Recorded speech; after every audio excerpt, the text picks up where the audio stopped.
Nesta história real, você vai conhecer o relato de um homem simples do sertão que foi marcado por uma maldição antiga, tão antiga quanto o próprio silêncio da mata. Prepare-se para mergulhar em uma noite onde o uivo não avisa, ele sentencia. Mas atenção, depois de ouvir isso, você também vai começar a sentir que está sendo observado. Tem gente que acha que lobisomem é invenção de velho com tempo demais para gastar. Eu era um desses. Descartava histórias com risada fácil, achando que crendice não sustentava noite de lua cheia. Mas eu também andava de moto por quilômetros, sozinho, conversando com o vento, pensando que eu era quem mandava no mundo. Isso mudou há 4 anos, numa semana em que o sertão me mostrou o quanto eu me enganava. Meu nome é José. Talvez você já conheça, se ouviu falar de Riacho da Onça, um vilarejo esquecido pela boiada, lembrado só pelo sol de rachar o couro. Foi lá que comecei esse pesadelo. Eu trabalhava com antena parabólica, consertando sinal em sítio onde nem rádio pegava. Era uma vida solitária, mas eu gostava. Arrumo defeito em televisão. Cachorro só late quando me vê chegando. A estrada é torta, de terra batida com pedra, e a casa que aparece de longe parece surgir do nada. No máximo encontro um cachorro magro, uns galos cantando antes do amanhecer, gente saudável, mas calada demais. Ninguém diz mais do que precisa, pois naquele dia cheguei em Riacho da Onça e senti algo diferente. Olhares de lado, cantos que calavam quando eu passava, porta rangindo sozinha.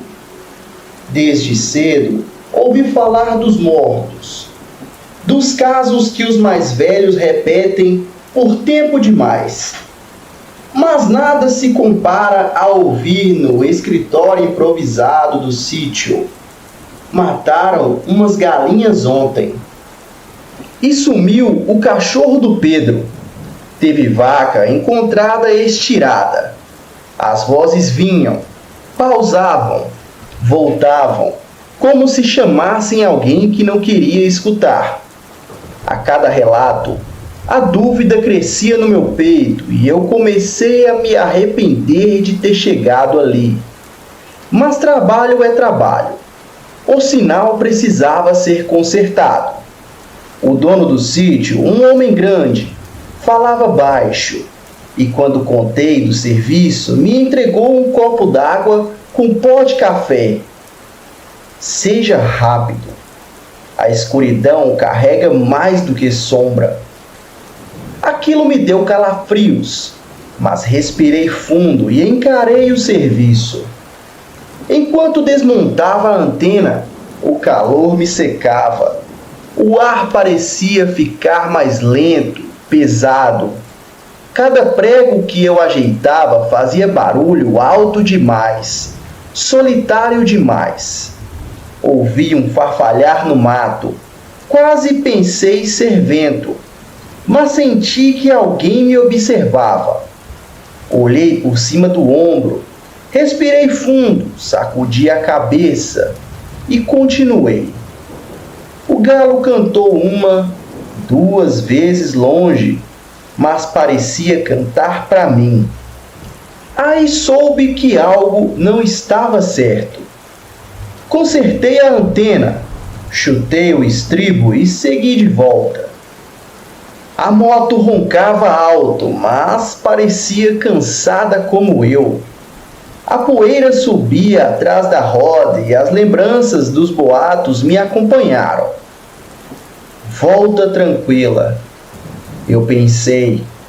Mas conforme a noite se aproximava, a lua apareceu pálida atrás de nuvens e de repente clareou, mostrando o céu cheio, e o sertão ficou menor, como se tudo coubesse numa escuridão que apertava.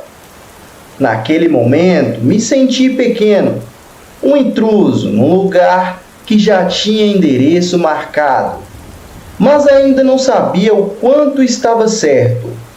Só no meio do caminho percebi que algo havia mudado. A estrada estava quieta demais, nem o vento cantava. A terra parecia segurar o fôlego.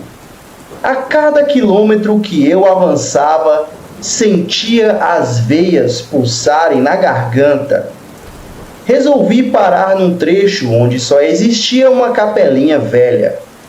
Dizem que foi erguida por alguém que quis benzer a própria alma, mas nunca foi terminada de pintar.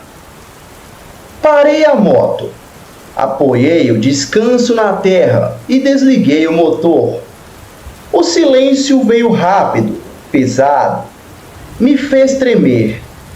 Segurei o capacete, escutei os meus batimentos. A luz da lua acertou meu rosto, mostrou as rugas que eu não via, o olhar cansado demais para acusar medo. Ainda assim eu negava. Caminhei até a capela, passos lentos, como se o chão também duvidasse de me sustentar. As marcas dos pés afundavam na poeira seca. Eu entrei. A porta estava entreaberta.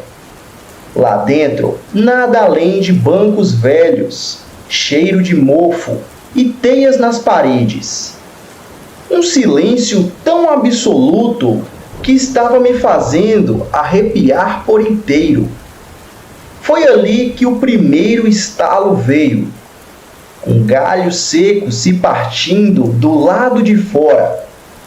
Pensei que fosse a minha imaginação, mas me amarrei a isso, a qualquer coisa que me mantivesse racional. Respirei fundo, olhei para o céu pela fresta. A lua estava grande, nenhum lugar para se esconder. E então, bem atrás do banco, um uivo, não forte, simples, um uivo seco, limpo, cortando a noite inteira. Assim, um som que parecia vir da terra. Algo dentro do meu peito apertou. O seu nome? Ainda não sei, mas foi ali, parado, no meio da capela, que entendi. A coisa que ronda Riacho da Onça não é animal. É outra coisa muito antiga e vinha me espreitando, me chamando, me escolhendo. Eu não tinha escolha. O pesadelo só estava começando. Naquela noite eu não dormi. Voltei para casa carregando mais do que poeira no corpo. Algo se grudou em mim, como se o escuro tivesse mãos. Tranquei a porta, fechei a janela e fiquei sentado no chão da sala com a faca do meu avô no colo. Não sabia o que esperar, mas meu corpo sabia. Alguma coisa estava à espreita. A sensação de ser observado continuava, mesmo com todas as luzes acesas. Parecia que a qualquer momento algo bateria na porta, mas não bateu. Apenas ouvi ao longe mais um uivo, esse mais longo, mais triste e muito mais próximo de mim. O dia seguinte chegou devagar, com um sol tímido que parecia ter medo de brilhar. Eu precisava voltar ao trabalho, embora minha mente gritasse que eu deveria ir embora daquele lugar. Mas eu sou teimoso, sempre fui. O rádio chiava com estática e o celular só mostrava uma barrinha, a mesma de sempre. Peguei a moto, mesmo com o estômago embrulhado, e segui até o Sítio das Pedras, do outro lado da vila. O caminho era longo, torto, cercado por mato seco e árvores miúdas, curvadas pelo vento. No meio do trajeto, passei pela capelinha. Não olhei para ela, nem tentei, mas vi pelo canto do olho. A porta estava aberta de novo e não havia vento naquele dia. No sítio, a recepção foi ainda mais estranha. O dono, seu Moacir, homem forte, conhecido por não ter medo nem de onça, parecia murchado.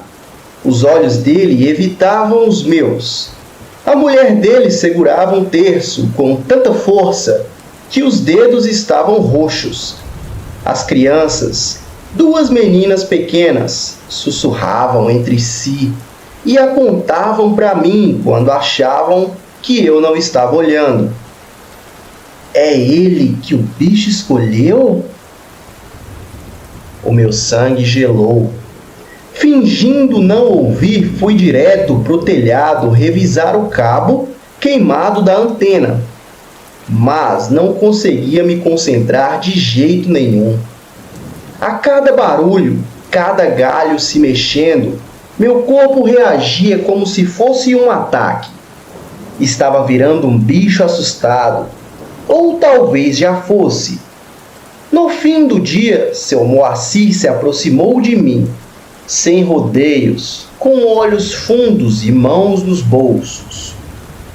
Gente, sabe o que você viu? Ninguém fala alto porque tem coisa que se ouve e vem. Eu permaneci calado. Ele respirou fundo e continuou. Você passou por aquela capelinha, não foi? Eu senti como se qualquer movimento brusco meu pudesse invocar alguma coisa.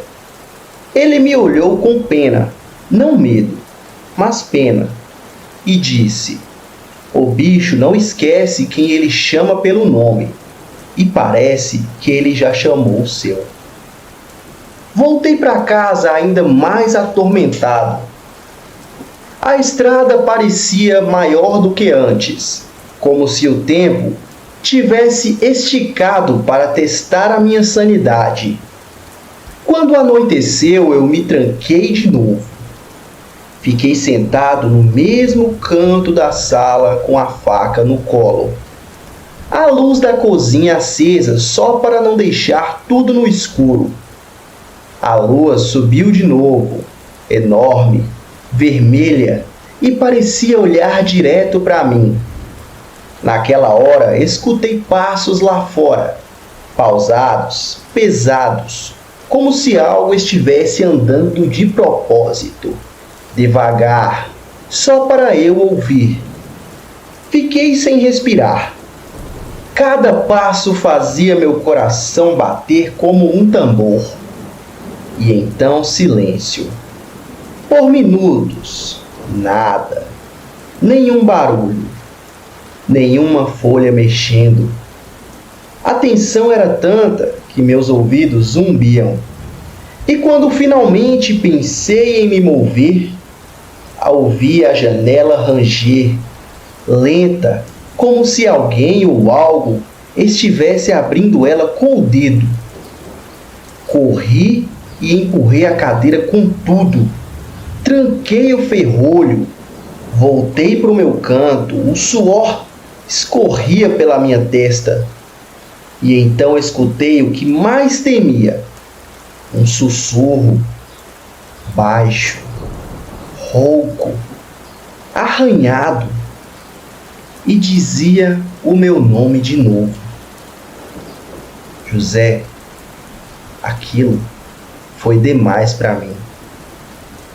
corpo travou, os olhos não piscavam e mesmo sem ver, eu sentia.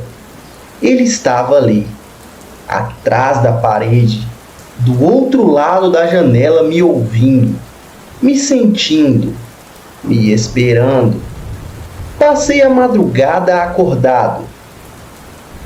O som sumiu depois de um tempo, mas o estrago já estava feito. Eu não era mais o mesmo e sabia que, dali em diante, aquilo não ia parar. Ele estava me caçando, mas não como um bicho. Era diferente. Ele brincava comigo, me observava, me marcava aos poucos, e isso era o pior. A lentidão, o jogo psicológico, como se ele tivesse prazer em ver o medo crescer antes de atacar. Na manhã seguinte, resolvi que precisava de respostas. Fui até a vendinha do povoado, onde sempre tinha um velho jogando dominó e fumando palha.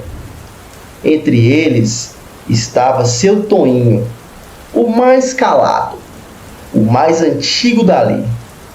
Sentei perto e, com voz baixa, eu perguntei: o que é essa coisa que ronda a gente?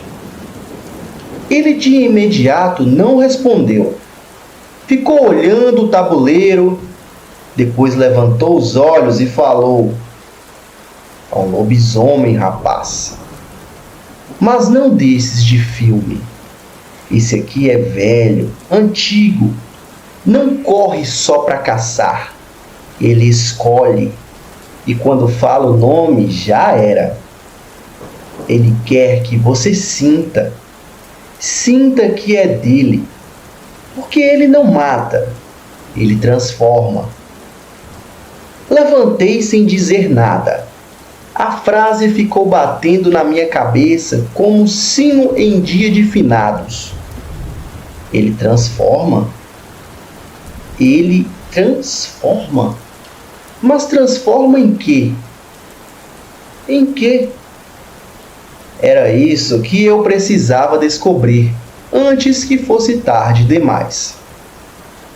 O som do meu nome, naquela voz rasgada, ficou grudado nos meus ouvidos como um zumbido que não vai embora.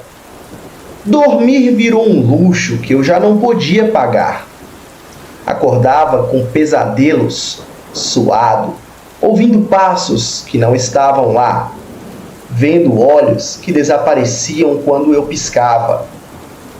Comecei a andar armado. Primeiro com a faca do meu avô, depois com um punhal que comprei numa cidade vizinha. Fiquei paranoico, sim, mas não por vontade. É que quando você ouve algo impossível sussurrar o seu nome no escuro, a mente despedaça de um jeito difícil de colar de volta. Passei os dias seguintes tentando entender o que aquele velho quis dizer com ele transforma. Transformar como e por quê? Comecei a procurar histórias parecidas, perguntando com cuidado para os moradores, puxando conversa em troca de um café ou uma pinga. A maioria se esquivava, dizia que era coisa que não se fala, que só atrai mais. Mas um senhor chamado Antenor, que morava perto do açude seco, me chamou um dia para conversar. Me levou até a varanda, sentou numa cadeira que rangia mais do que falava, e então ele disse: eu vi ele, José. Vi, sim, senhor. Mas faz tanto tempo, mais de 20 anos.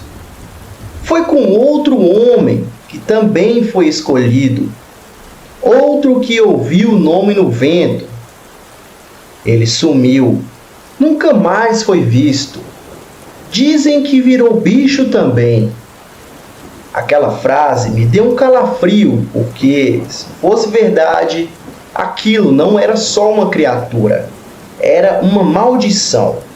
E de alguma forma agora me envolvia. Numa das noites mais silenciosas da semana, resolvi tomar uma atitude que, olhando para trás, talvez tenha sido a mais estúpida da minha vida. Peguei minha moto e voltei até a capelinha. Não sei o que me empurrou até lá. Raiva, desespero ou só o desejo louco de entender o que me perseguia. O caminho, que já conhecia de cor, parecia diferente sob a lua cheia. As árvores se curvavam como se quisessem esconder algo. Os grilos que costumavam cantar sem parar estavam calados. Quando estacionei a moto e desliguei o motor, o silêncio me abraçou com força. Entrei na capela devagar. A madeira rangiu sob os meus pés. O cheiro era o mesmo: mofo, tempo e alguma coisa amarga. Mas havia algo a mais.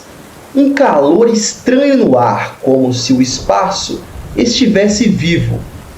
E então, ao encostar perto do altar inacabado, vi marcas no chão, marcas de unhas ou garras, como se alguma coisa enorme tivesse se arrastado ali dentro. E aí eu ouvi de novo: José. A voz vinha de trás do altar, lenta, cheia de dor, mas também de vontade. Aquilo não era só um chamado, era um convite. Fiquei imóvel, a respiração presa na garganta, os olhos arregalados, tentando enxergar no escuro. E então algo se moveu. Primeiro só uma sombra, depois os olhos dourados, luminosos, quase hipnóticos. A criatura deu um passo à frente e naquele instante eu vi. Era alto, quase 2 metros, com o corpo coberto de pelos escuros, patas dianteiras como braços humanos deformados, mãos enormes, com dedos compridos e garras curvadas. Mas o rosto era o pior, porque não era completamente animal. Tinha traços humanos, como se fosse alguém preso num corpo que não era seu. Ele ficou parado me olhando, o peito arfando. O som da respiração pesada preenchia o lugar.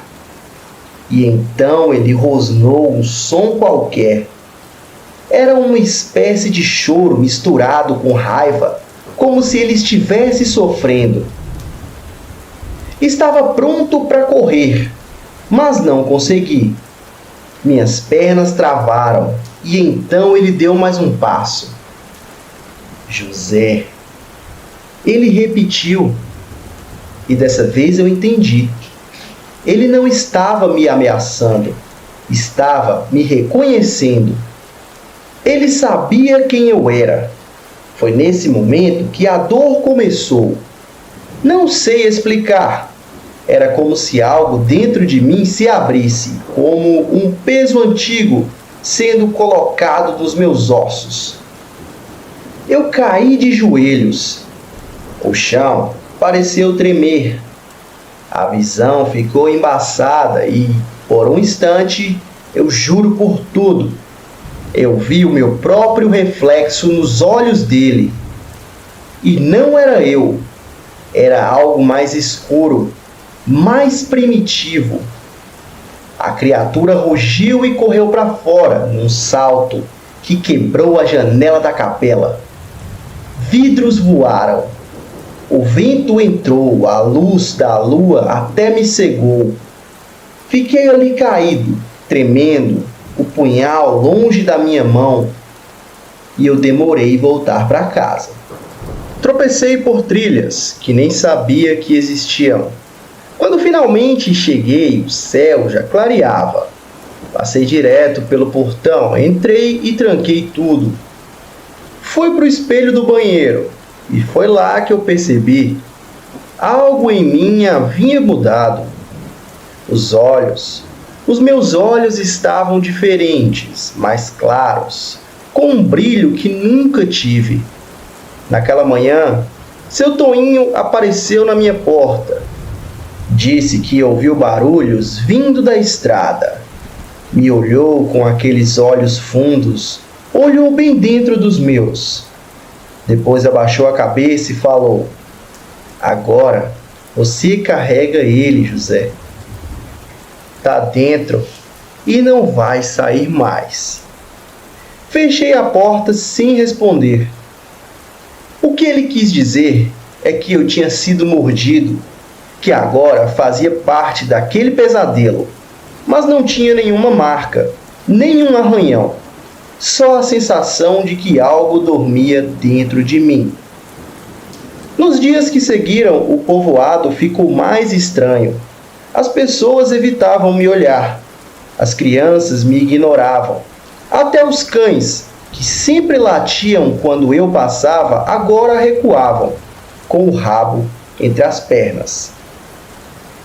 Comecei a notar coisas pequenas, meus sentidos mais aguçados, o faro mais forte, o ouvido pegando sons de longe, a fome mais constante, mais difícil de saciar, e a lua, toda vez que ela surgia, meu peito apertava. Eu sabia que era só questão de tempo. Nos dias seguintes, eu me fechei em casa. Não trabalhava, não comia direito e mal falava. Era como se algo dentro de mim estivesse esperando, sussurrando em silêncio, tentando se mover por debaixo da pele. Os olhos no espelho continuavam diferentes. Não sempre, só às vezes. Um brilho surgia do nada, sumia em segundos, como se uma segunda versão de mim tentasse olhar por trás da primeira. E toda vez que eu via aquilo, um calafrio me subia pelas costas. Comecei a escrever o que sentia, numa tentativa desesperada de entender o que estava acontecendo.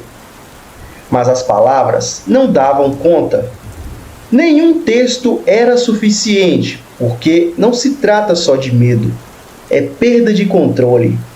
É saber que tem algo ali, adormecido, cada vez mais acordado.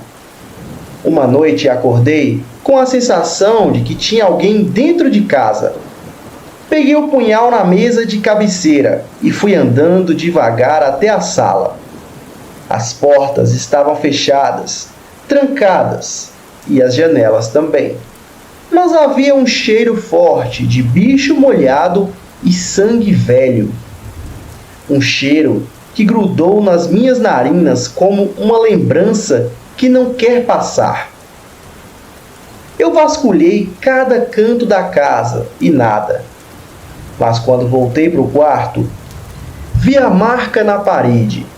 4 arranhões fundos, longos, feitos com força.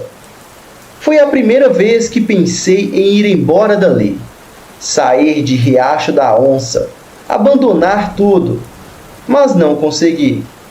Algo ainda me prendia. Algo me dizia que fugir era inútil, que não importava onde eu fosse, aquilo iria comigo. Decidi então fazer o que nunca pensei que faria. Voltei à capelinha durante o dia. Levei sal grosso, um espelho pequeno e carvão, como tinha lido em uma das histórias antigas de um livro esquecido na biblioteca da escola local. Queria de algum jeito descobrir se o lugar ainda guardava a presença dele, ou minha. Cheguei lá por volta das 3 da tarde. O sol estava forte, mas mesmo assim o lugar tinha sombra demais. Parecia que o calor evitava tocar a construção. Entrei com cuidado. O chão ainda mostrava marcas, mas agora havia algo novo. Uma linha de sangue seco, muito escura, como se tivesse sido arrastada do altar até a parede de trás. Ajoelhei, desenhei um círculo com o sal, deixei o espelho no centro e esperei. Senti um formigamento no ar, como se o ambiente me apertasse, testando a minha coragem. O espelho começou a embaçar, mesmo com o calor. Aí vi por um segundo, refletido nele, olhos amarelos atrás de mim. Me virei num pulo, punhal em punho. Nada, só vazio. Mas ao voltar a olhar para o espelho, ele ainda estava lá, me observando de um lugar que eu não via, uma parte da realidade que não se dobra à luz do dia. Voltei para casa sem dizer nada a ninguém, mas a essa altura nem precisava. O povo já sabia. O velho Antenor cruzava a rua quando me via. Dona Ilza, que antes sempre oferecia café, agora só fechava as cortinas. Ninguém me perguntava mais nada, porque todos já tinham uma resposta. Numa dessas tardes, seu Toinho veio bater na minha porta. Fiquei parado sem abrir, mas ele falou alto, sem medo. Você tem que escolher, José.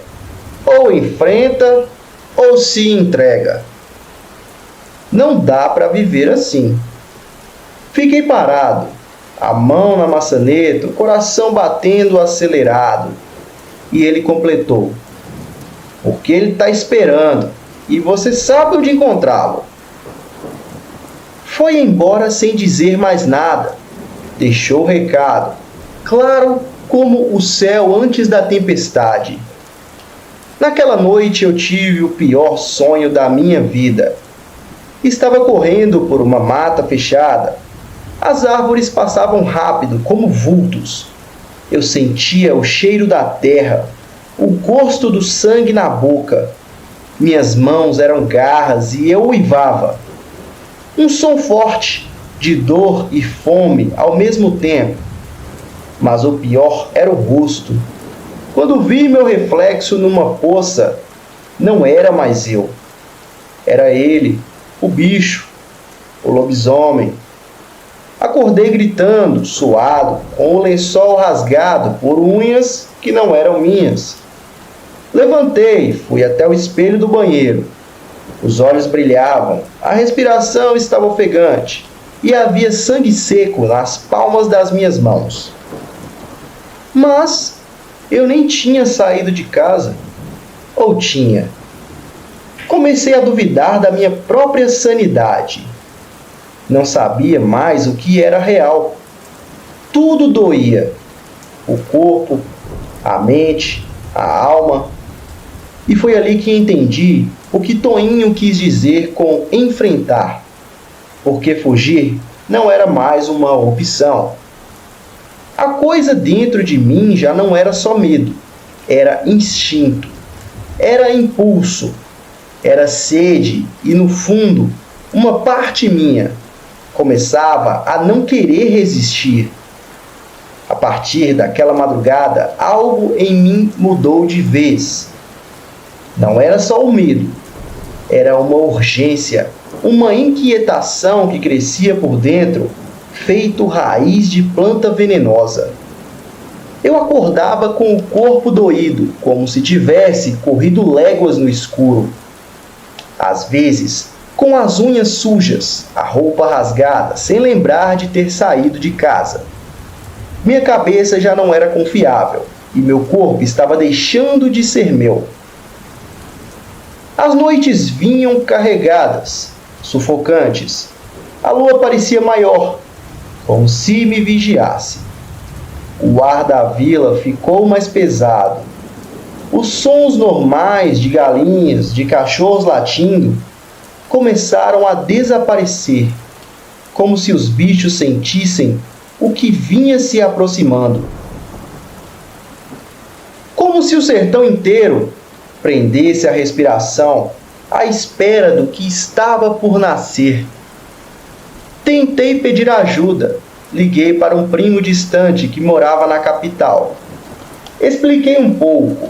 Só disse que estava mal, que precisava sair dali. Ele disse que vinha me buscar em 2 dias. Achei que talvez houvesse salvação. Mas quando ele chegou num carro velho e cansado como eu, um dos pneus estourou bem na entrada da vila. A borracha rasgou como se tivesse sido cortada por uma lâmina. Enquanto ele trocava o estepe, algo o observava atrás da mata. Ele não viu, mas eu vi. 2 olhos entre as folhas, 2 olhos que brilhavam como brasas. Só estavam ali para me lembrar: você não vai fugir. Naquela noite, o uivo veio mais cedo, longo, dolorido. Parecia chamar, não assustar. E eu, como se hipnotizado, saí de casa sem nem perceber. Fui até o fundo do quintal. Fiquei ali descalço, olhando para o céu. E sem pensar, sem querer, eu respondi. Um som baixo saiu da minha garganta. Um som que não era meu, que não me pertencia, mas que saía de mim, como se sempre tivesse estado ali. No dia seguinte, recebi a visita de uma mulher que nunca tinha visto na vila. Heloísa. Tinha olhos tristes e uma voz baixa que parecia conhecer os fantasmas do mundo. Disse que viera de longe, de uma cidade chamada Buíque, onde a mesma maldição já havia aparecido há décadas atrás. Ela falou como quem já perdeu tudo e não tinha mais nada. Tem certas coisas que não nascem, José. Elas despertam. E quando despertam em alguém, não querem mais sair. O lobisomem não é um bicho. É uma presença, um chamado. E você agora carrega isso. Eu quis negar, quis expulsá-la.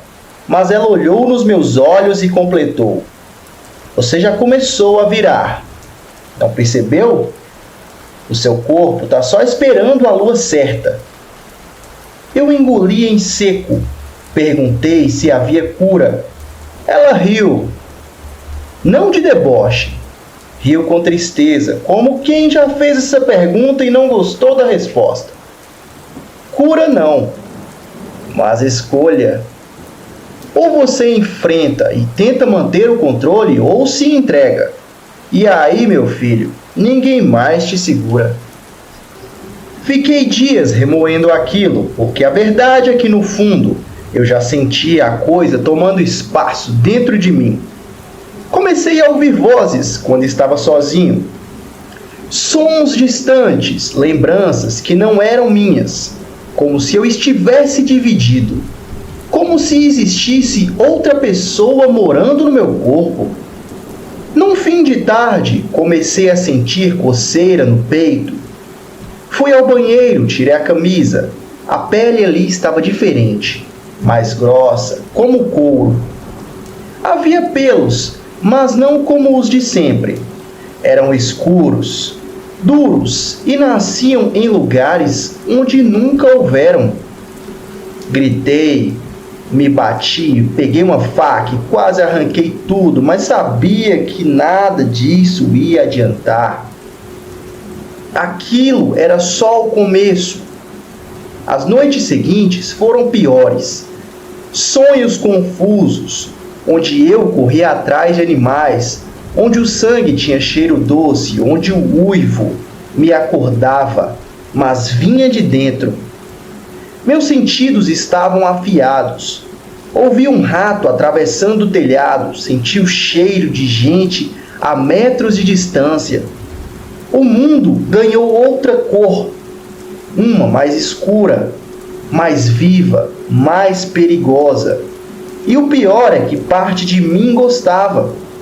Gostava da força, da velocidade, do silêncio que vinha com o instinto. Era como se eu estivesse finalmente entendendo o que era para ser um predador. E isso me assustava mais do que tudo. Foi quando percebi que a luta não era contra o bicho lá fora, era contra o que estava crescendo aqui dentro. Comecei a deixar bilhetes pela casa, pequenos avisos para mim mesmo, caso um dia acordasse e não lembrasse o que havia feito. Bilhetes dizendo: você ainda é humano, não confie no cheiro, fuja da lua. Era um método tosco, desesperado, mas era tudo o que eu tinha. Até que finalmente veio a noite da lua vermelha. Eu já sabia que ela viria. Não precisava de calendário. Eu sentia no osso. Era como febre. E naquela noite, antes do sol se pôr, percebi que não havia mais tempo. Era agora. Ou eu enfrentava o que estava vindo, ou eu sumiria para sempre. A lua subiu pesada no céu, vermelha como se tivesse sido arrancada de dentro de uma carne viva. Na vila, as luzes se apagaram cedo.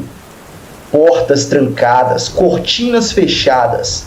Até o vento parecia andar em silêncio, mas dentro de mim tudo gritava. A febre começou antes mesmo da noite cair. O corpo quente, os ossos doendo como se estivessem mudando de lugar. Minha pele coçava, os músculos esticavam. O coração batia tão forte que eu podia ouvir cada pulsar no ouvido. Era como se o sangue corresse grosso, pedindo espaço. Cada parte do meu corpo parecia viva, pulsando com vontade própria. Peguei o punhal. A lâmina estava gasta, mas era de ferro velho, herdado. Rezei, mas minha fé já estava fraca demais para sustentar a esperança. Ainda assim, vesti uma camisa de manga longa, amarrei uma fita vermelha no braço. Tradição de família, proteção contra o mal. Não sabia se funcionava, mas era o que eu tinha. Fui para a estrada andando como se os meus pés soubessem o caminho. E sabiam. Me levaram direto para a capelinha. Aquela construção abandonada, testemunha silenciosa do início de tudo. O lugar onde ele me chamou pela primeira vez, onde o mundo começou a desandar. Cheguei antes da meia-noite. A lua pairava sobre o teto da capela como um olho. O silêncio era tão profundo que doía. Entrei devagar, pisando com cuidado, como quem invade um túmulo. A poeira dançava no ar e o altar parecia ainda mais velho do que antes. Havia algo ali, um cheiro, uma presença, a mesma de antes, mas agora mais forte, mais íntima. E então ele apareceu. Saiu da sombra como quem já mora nela. O lobisomem, imenso, coberto por pelos escuros, musculoso como uma fera de outro tempo. Mas os olhos ainda eram humanos. E eles me conheciam. Ele ficou parado me observando.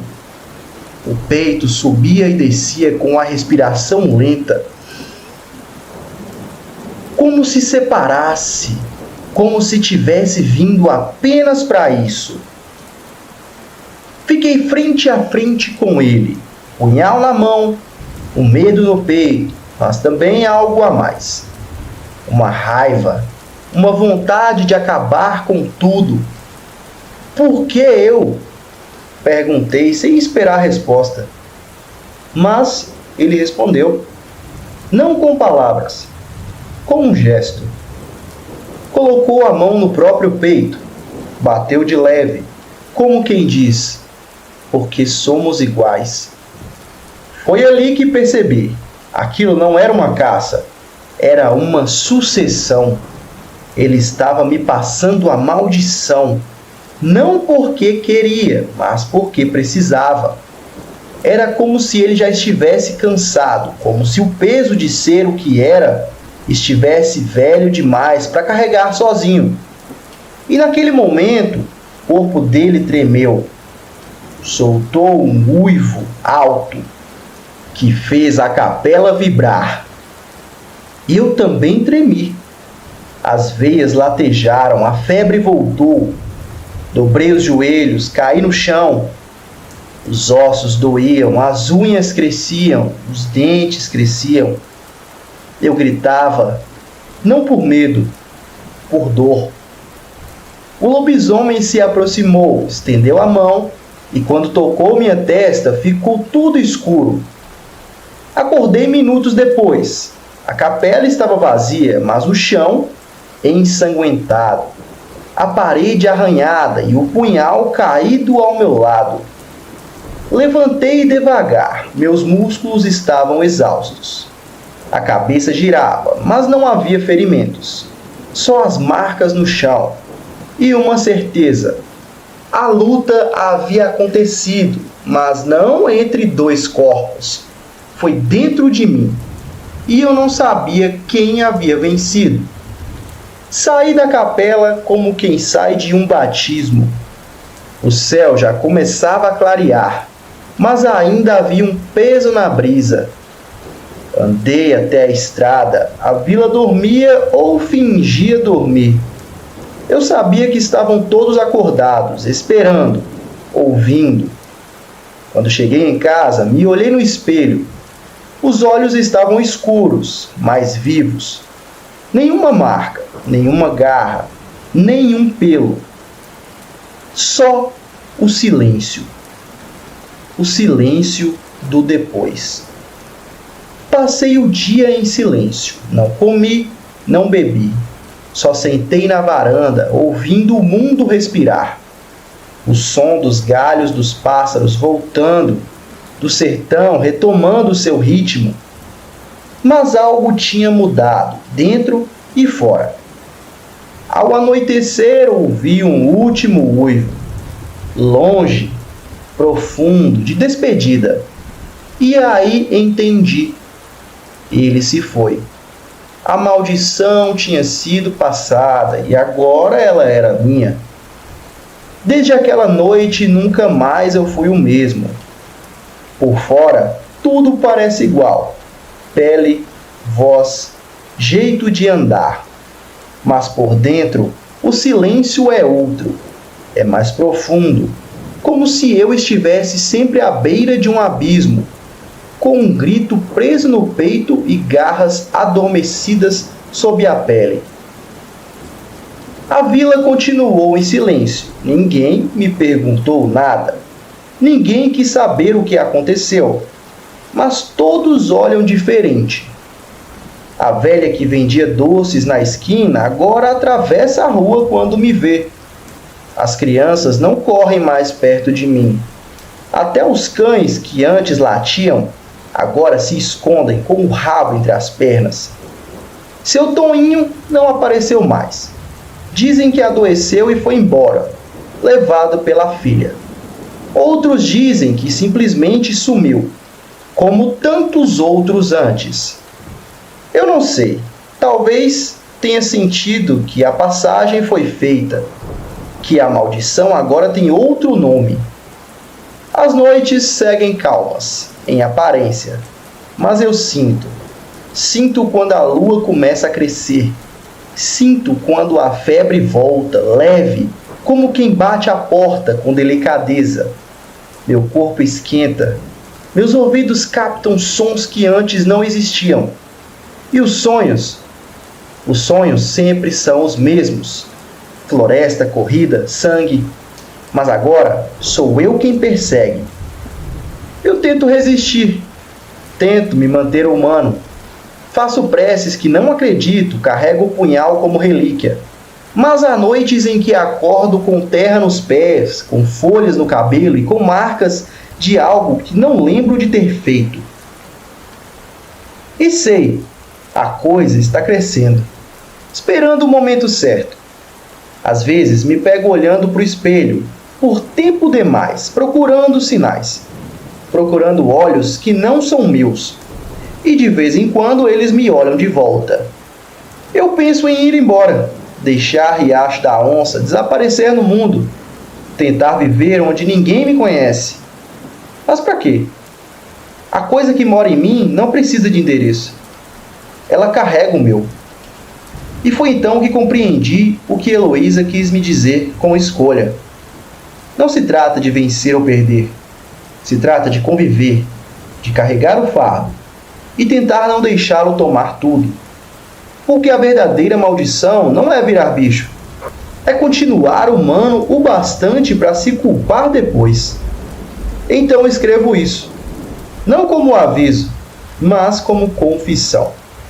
Sim, sou o José, aquele que foi escolhido, aquele que ouviu o nome chamado no escuro. E se por acaso, numa noite de lua cheia, você escutar passos do lado de fora, uma respiração pesada ou um uivo seco cortando o vento, não abra a janela, não olhe, porque talvez não seja mais eu.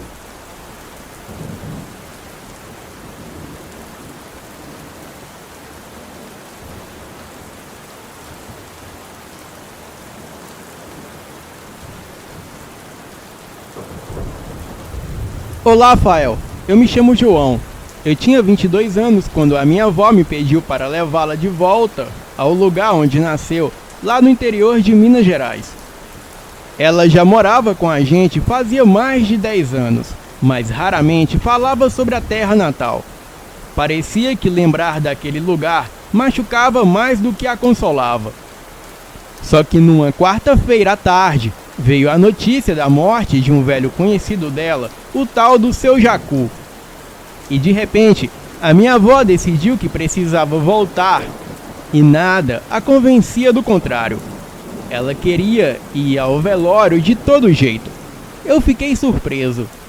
A minha avó, que sempre evitava falar do passado, agora estava disposta a encarar horas de estrada, subidas de serra e um risco considerável até aquele povoado enfiado entre morros e quase sem sinalizações. Tentei argumentar que a gente podia ir na manhã seguinte, quando seria mais seguro, mas ela balançou a cabeça e disse apenas: "Não há tempo a perder". Em menos de uma hora, já estávamos no meu carro com uma mala improvisada e um rosário que ela sempre carregava no pescoço, uma medalha de São Cristóvão. E assim que deixamos a última cidade grande para trás, senti que a situação ia ficar tensa e fui tentando achar uma boa rádio para me deixar mais tranquilo. Eu já tinha ouvido histórias sobre ladrões que atacavam carros parados nessas estradas cheias de curva, principalmente no fim da tarde. Não era um trajeto turístico, só quem morava ou tinha família por aquelas bandas é que passava por ali. A estrada era estreita, esburacada em alguns trechos, com ladeiras e cercada por matas densas e pequenos paredões de pedra. A paisagem até parecia bonita, mas eu não conseguia relaxar. O meu foco era chegar antes do anoitecer e a minha avó passava quase todo o tempo em silêncio, murmurando orações, e de vez em quando ela fazia o sinal da cruz, como se algo ruim pudesse acontecer a qualquer momento. Eu olhava pelo retrovisor e via os seus olhos fechados, os dedos entrelaçados no colar de São Cristóvão, e aquilo me deixava ainda mais nervoso, porque o silêncio, somado à minha ansiedade, gerava um clima esquisito no carro, como se a gente estivesse indo para um lugar que já não era nosso. E lá pelo fim da tarde, eu senti o volante puxando para a esquerda. Eu tentei segurar o carro na pista, mas logo precisei parar no acostamento improvisado de terra. Eu desci sem nem desligar o motor para conferir, e claro que era o pior cenário. O pneu traseiro esquerdo estava murcho, completamente vazio. Ah, essa não. Eu murmurei, tentando disfarçar o meu desespero. Eu até sabia trocar pneu, mas não lembrava onde tinha guardado o macaco, já que o carro era novo. E para mim fazer isso sozinho, quase sem luz, era bem assustador. Olhei para minha avó, esperando alguma reação, mas ela só apertou os olhos com mais força e segurou a medalha contra o peito. Parte de mim queria sacudi-la e perguntar por que não falava nada, e outra parte entendia que rezar era a forma que ela tinha de lidar com o medo. E mesmo assim, eu precisava resolver a situação. Abri o porta-malas, procurei a caixa de ferramentas, mas o macaco não estava onde deveria estar. E enquanto eu revirava aquela bagunça, eu ouvi o barulho de um motor chegando devagar. Levantei a cabeça e vi uma caminhonete grande, típica de fazenda, mas com os vidros escuros, a ponto de não dar para ver nada lá dentro. Eu fiquei parado, tentando manter a calma, mas o meu coração parecia que ia sair pela boca. A caminhonete parou alguns metros à frente, ocupando parte da pista. Eu digo que quase infartei. Foi quando vi 4 homens saindo armados com escopetas de dentro da caminhonete. O mais velho parecia fazendeiro e os outros seus capangas. Era uma caminhonete Hilux e eles pareciam ricos, mas o que queriam comigo? Eles chegaram até mim e disseram: "Qual o seu nome, jovem?" "Eu me chamo Leonardo, senhor." "Está escurecendo. Você não sabe que por aqui é perigoso?" "O pneu traseiro furou, senhor. Eu não tenho como seguir rumo." "Eu vou te ajudar a trocar o pneu. Mas e você? Vai para onde?" "Estou indo para Morro do Ferro. A minha avó precisa ir no velório de um amigo, o seu Jacu." "Conhecia ele. Que Deus o tenha. Ele foi morto por um bicho que estamos caçando. Esse bicho se transforma no cair da noite de homem para lobisomem." Quando ele disse lobisomem, eu não pude segurar o riso. Então, o fazendeiro falou bem sério: "Acha que um homem na minha idade precisa mentir, seu moleque? Aquele bicho entrou nas minhas terras e comeu as minhas criações. Fica aí então e troque seu pneu sozinho. Você tem sorte da sua avó estar ali no banco de trás segurando a medalha de São Cristóvão, pois esse é o santo que protege contra lobisomem." Em seguida, ele entrou com seus homens na caminhonete e foram embora. Eu me arrependi de não ter levado a sério o homem, mas eu juro que achei que era uma piada da parte dele, pois eu sou da cidade grande e não acreditava nessas coisas de lobisomens. O desespero voltou. Já estava escurecendo e tive a sensação de que me observavam. A minha avó lá dentro abaixou ainda mais o rosto e voltou a rezar baixinho. Eu pensei em todas as histórias de assaltos que já tinha escutado, gente sequestrada, pessoas encontradas sem vidas em matagais na beira da estrada. Eu cogitei em seguir o resto do caminho andando, mas e minha avó? Ela nunca conseguiria andar tanto. Eu voltei para o carro e me sentei no banco do motorista com a porta ainda aberta, sem saber o que fazer. Não tinha sinal de celular, nenhuma casinha por perto. Era como se a gente estivesse isolado do mundo. A minha avó abriu os olhos, me olhou com doçura e murmurou algo que soou como uma prece a São Cristóvão. Tentei ficar tranquilo, pensando se valia a pena rodar com o pneu no aro até a próxima cidade, mas isso também parecia arriscado. Foi então que apareceu um senhor ao longe.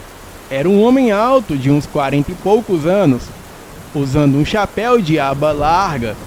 Ele acenou com um jeito calmo e perguntou: "Tudo bem por aqui? Precisa de ajuda?" Não consegui disfarçar o alívio, mas ainda estava receoso de confiar em alguém desconhecido naquela hora. Mesmo assim, ele tinha um semblante tranquilo e, sem esperar a resposta, ele já abriu o porta-mala do meu carro e conseguiu encontrar o macaco, pois ficava abaixo do estepe, onde eu não havia procurado. Então ele pegou o macaco hidráulico e algumas ferramentas e foi trocar o pneu. A minha avó ficou olhando o rosto dele com atenção, parecendo tentar lembrar de onde o conhecia, e de repente ele também fixou o olhar nela. Vó Maria, a senhora não se lembra de mim? Sou o Mauro, filho do seu Alvin, que trabalhava junto com o seu finado marido. Aquilo explicava a reação dele, mas não deixou de ser estranho. Era muita coincidência de encontrar justamente alguém que conhecia a minha avó há tantos anos. Mauro então disse: o seu marido era um homem ruim. O pai dele me expulsou de suas terras quando soube que eu virava bicho. O meu sangue gelou e ele contava essas coisas enquanto trocava o pneu do carro. Eu nunca fiz mal a ele e nem à família dele. Foram os meus irmãos mais velhos. Eles sim, eram ruins. Eram uma raça de cães do inferno. Foram eles que sequestraram e mataram as 2 filhas do seu finado marido. E tudo isso por vingança, pelo seu sogro ter expulsado ele de suas terras. Mas o seu marido conseguiu a vingança que queria. Ele e o capataz dele de confiança fizeram uma armadilha para o meu irmão que virava bicho e o mataram na fazenda. Mas eu nunca fiz nada de ruim para vocês não. Eu trabalhei como escravo e fui mandado embora daquelas terras. E se eu não tivesse me separado dos meus irmãos, eu teria o mesmo fim quando o seu sogro e os seus homens chegaram e mataram os meus irmãos a tiros, lá na cabana no meio do mato. Mas a senhora não teve culpa de nada, né? Até se separou do filho do seu sogro quando meu irmão matou as suas 2 filhas. Eu tenho uma outra coisa para te falar. Essa medalha de São Cristóvão só te protege se eu me transformar.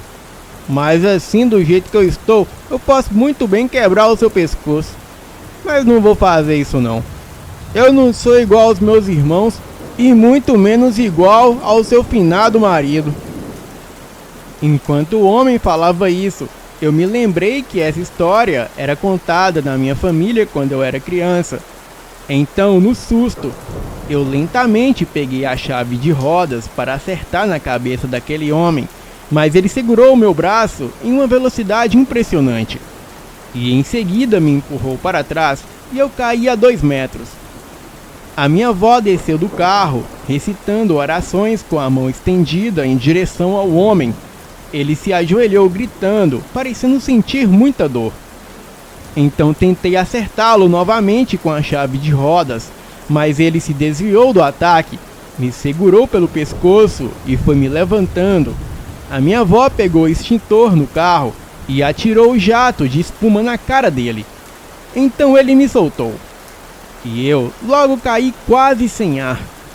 Ele começou a rir e foi em direção à minha avó e logo disse: sua velha, o que sua família ganhou acabando com a minha família? Nesse meio tempo, eu entrei no carro, pois ele já havia trocado o pneu. Acelerei e o atropelei, o fazendo rolar sobre o carro e caindo lá atrás. Eu estava completamente nervoso, desci do carro e fui ajudar a minha avó a entrar no carro. Mas logo comecei a ouvir uns estalos de ossos se quebrando. E quando olhei para trás, aquele homem foi se levantando, mas não como um humano, e sim como um enorme cão. Os seus dentes se alongavam e um focinho crescia em sua boca. O seu corpo estava tomado de pelos amarronzados e o seu tamanho agora era de aproximadamente uns 2 metros. Ele rosnava e gritava, e então os gritos se transformaram em uivos. Então ouvi o barulho da caminhonete se aproximando e logo vi os faróis. Era aquele fazendeiro e seus homens. Eles chegaram atirando e espantando a criatura para a mata.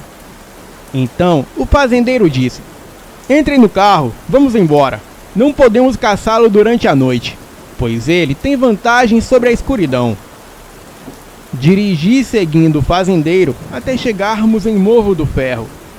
Parecia que aquela estrada nunca ia acabar, mas agora eu conseguia respirar como se tivesse saído de um pesadelo.